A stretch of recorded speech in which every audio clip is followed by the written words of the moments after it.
Salut et bienvenue dans ce décryptage.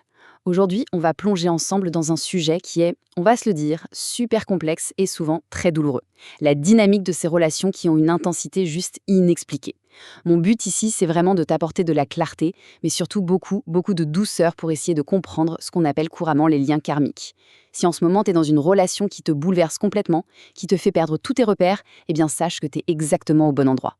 On va décortiquer tout ça, étape par étape, pour remettre un peu de lumière là où, très souvent, c'est le chaos total.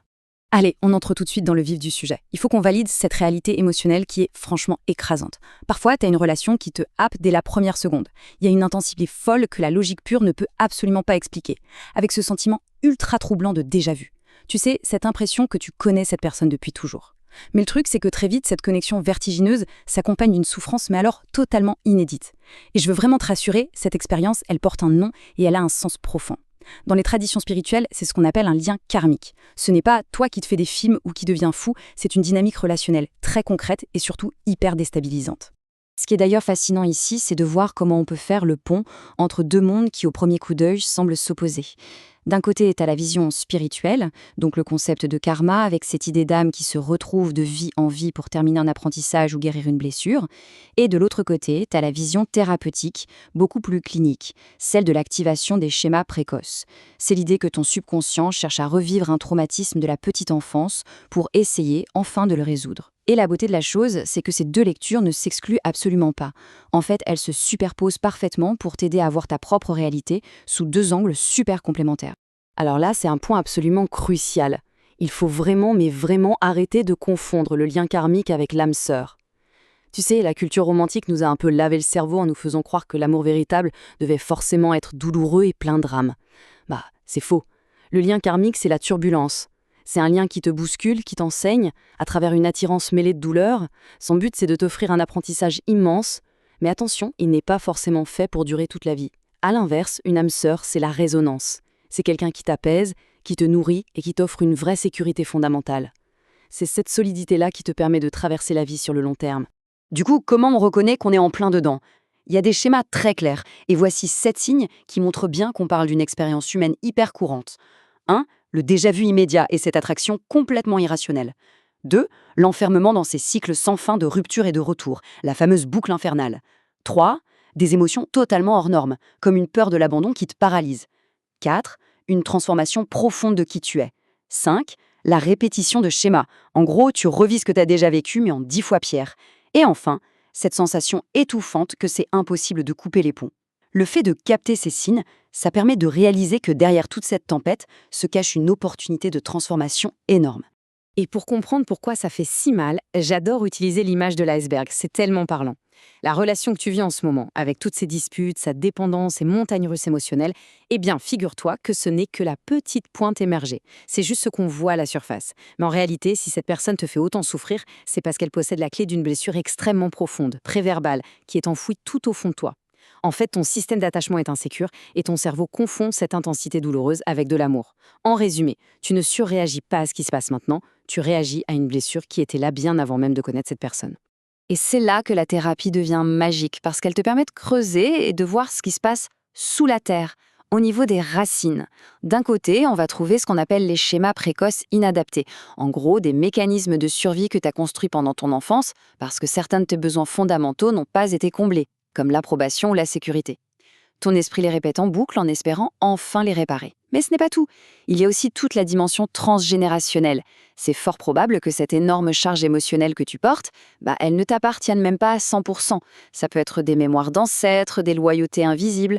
Et ça, c'est une super nouvelle, parce que ça veut dire que ce n'est pas une fatalité. C'est un nœud, et un nœud, ça se défait. Et oui, la bonne nouvelle, c'est qu'il existe une vraie porte de sortie. T'as un protocole super clair, en 4 étapes, pour dénouer tout ça et récupérer ta liberté. Mais attention, petite précision importante, se libérer, ça ne veut pas dire faire un lavage de cerveau et effacer la personne de ta mémoire. Pas du tout. Ça veut dire réussir à tirer la leçon de cette rencontre et surtout faire disparaître cette charge émotionnelle qui te ronge.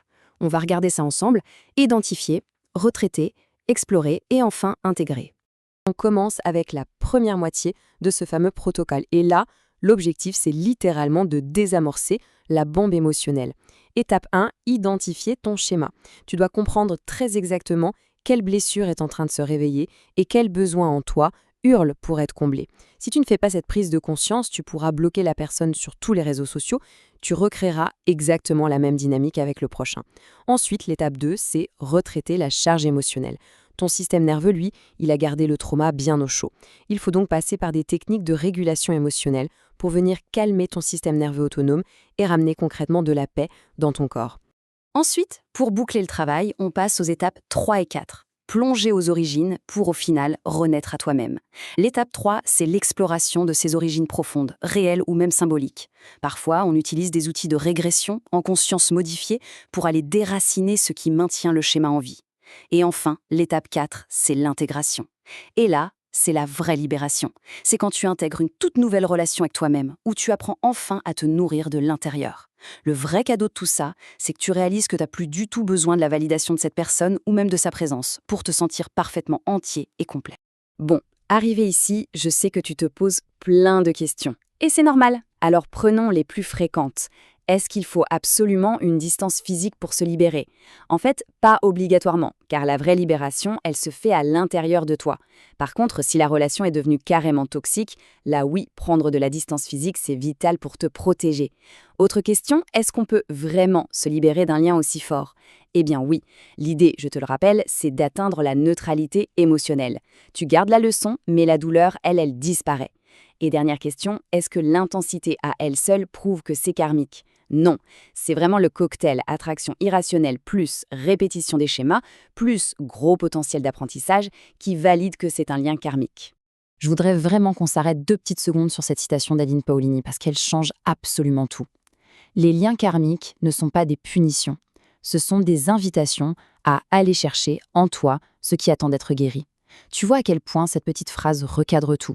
D'un coup, on sort complètement du rôle de la victime qui subit un sort affreux pour réaliser que c'est en fait une énorme opportunité.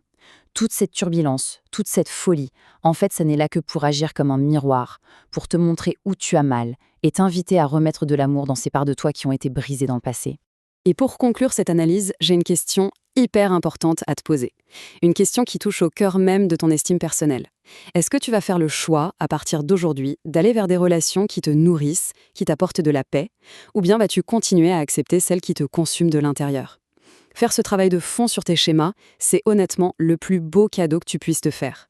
Parce que tu le mérites, ce droit à la sécurité et à un amour sain. Si tout ça, ça te parle et que tu sens qu'il est temps de dénouer ce lien avec bienveillance, tu peux retrouver plein de ressources et des accompagnements sur www.adeline-paolini.com pour t'aider sur ce chemin. Un immense merci d'avoir suivi ce décryptage avec moi aujourd'hui et surtout, prends vraiment grand soin de toi.